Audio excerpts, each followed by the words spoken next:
Wah, oke. Nah, pemirsa, saat ini kami sudah berada di ruangan treadmill Rumah Sakit JIH bersama Dr. Rizky. Ya. Dok, kita ada di ruangan apa sekarang, Dok? Ini ruangan khusus untuk treadmill. Ya. Jadi untuk pasien-pasien yang akan dilakukan treadmill ini alat-alatnya ada track, ada komputer, terus nanti pasiennya juga kita pasang.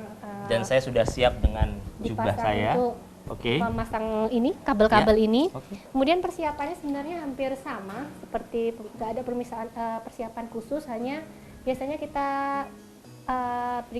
kita edukasi pasien untuk tidak makan berat 2-3 jam sebelum treadmill. Berarti pengosongan lambung ya, Dok? Pengosongan lambung Oke, itu iya. saja.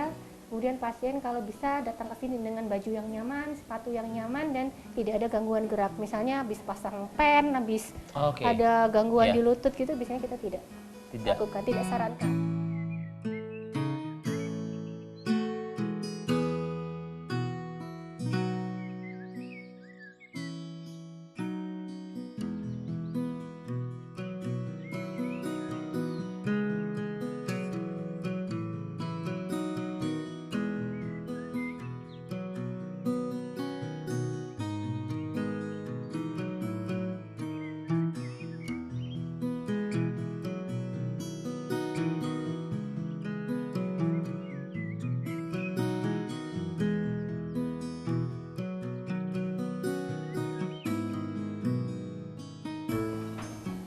Bisa kita mulai, Dokter Uli? Silahkan.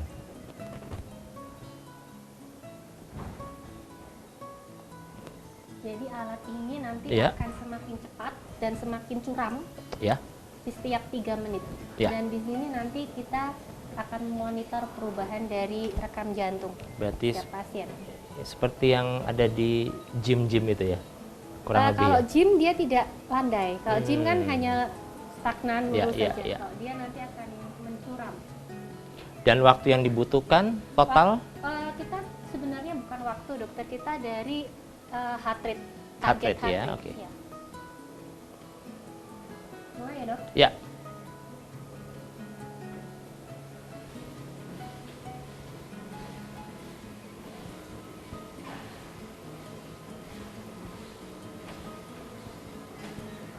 Oh, ini udah mulai incline ya, udah mulai naik ya. incline.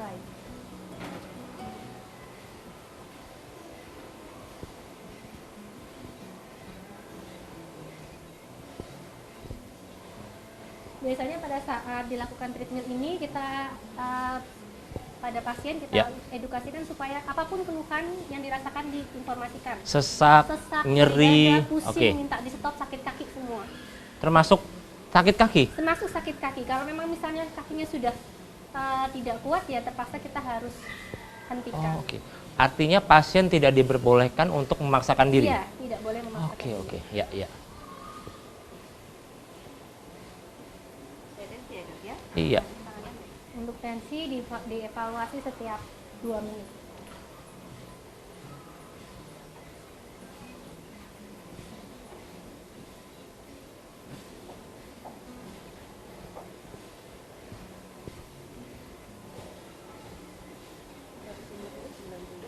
Hah?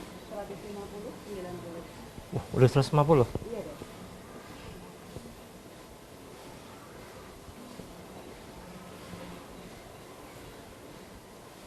Masih kencang.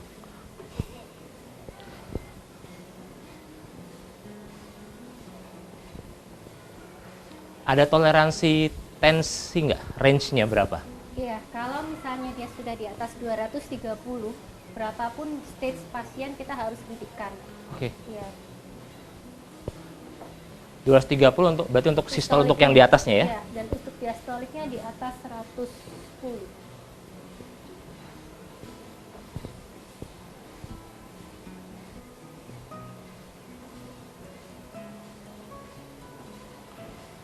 Dan ini tes ini bisa dilakukan untuk pasien dengan usia berapapun?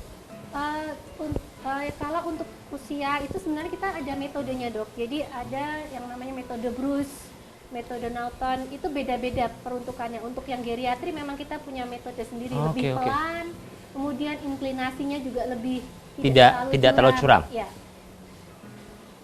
Oh, dan ada emergency button ya? ya. Dan Oke. pasien kita tidak sarankan memencet ini. Oh gitu? Ya. Oke. Jadi nanti biar kita yang pencet, kita yang hentikan. Jadi pasien hanya menyampaikan keluhan. Iya, menyampaikan Tambah keluhan. cepat ya dok ya. Kenapa? Tambah cepat. Oke. Tambah naik, tambah cepat. Tuh.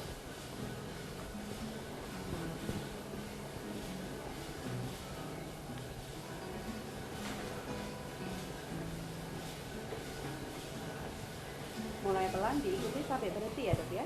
Iya. Tangan kanannya lurus tuh. Ini sudah mulai masuk recovery, dokter. Iya. Pasien pada saat recovery tetap berjalan, tetap diikuti sampai alat berhenti dengan Oke. sempurna. Jadi tetap mengikuti irama dari track. Ya, tidak boleh berhenti sendiri. 90. 160. Slow motion. Jalan di tempat ini. Oke. Jalan di tempat. Tujuannya untuk ini ya. Ya. Silakan dulu dokter. Oke. Ya. Jadi untuk fase recovery ini, dokter, Iya. biasanya kita tunggu sekitar 3 sampai 6 menit.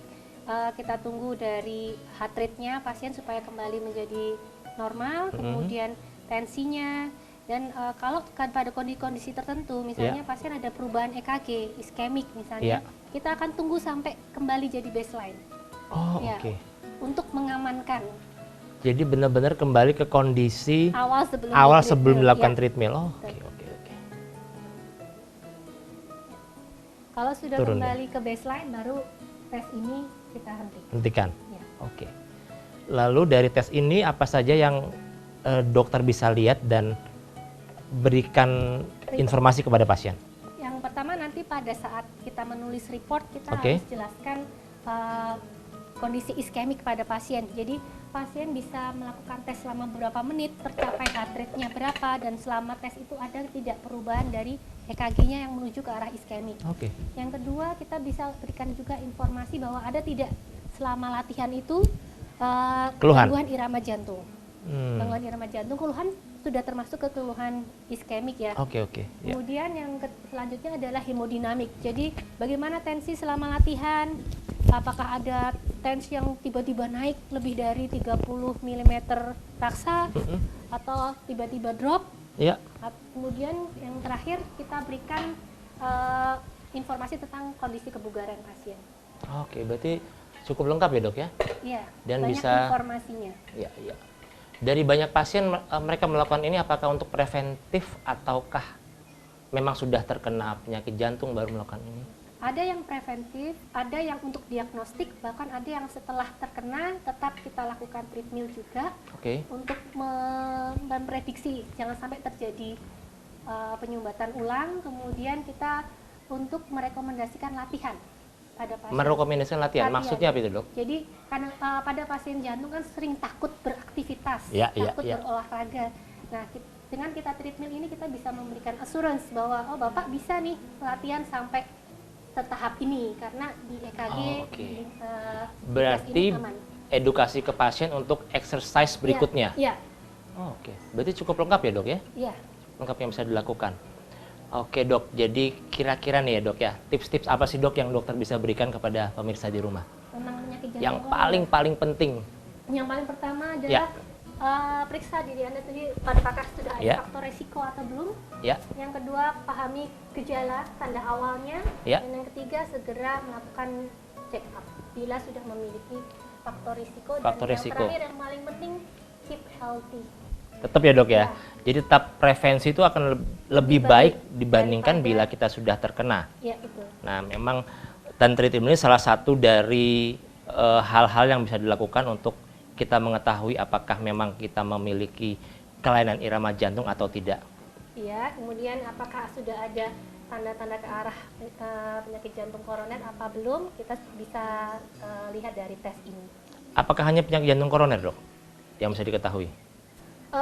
Jadi tes ini kalau misalnya ditulis respon iskemiknya negatif, Ya. itu memang interpretasinya adalah tidak didapatkan stenosis atau sumbatan yang signifikan di jantung. Tidak didapatkan stenosis atau sumbatan yang signifikan. Iya. Tapi untuk sumbatan yang masih tipis, masih sedikit, kita memang tidak bisa tes pakai alat Untuk ini? Iya. Ada tools lain nggak tidak, Dok? yang bisa dilakukan untuk mengetahui apakah saya atau orang lain itu sudah ada sumbatan kecil saja? Kalau tidak ada keluhan, kita tidak ada indikasi untuk melakukan advance treatment, ya advance diagnostik. Berarti hanya secara klinis yang bisa dilakukan. Klinis dan faktor risiko yang paling penting.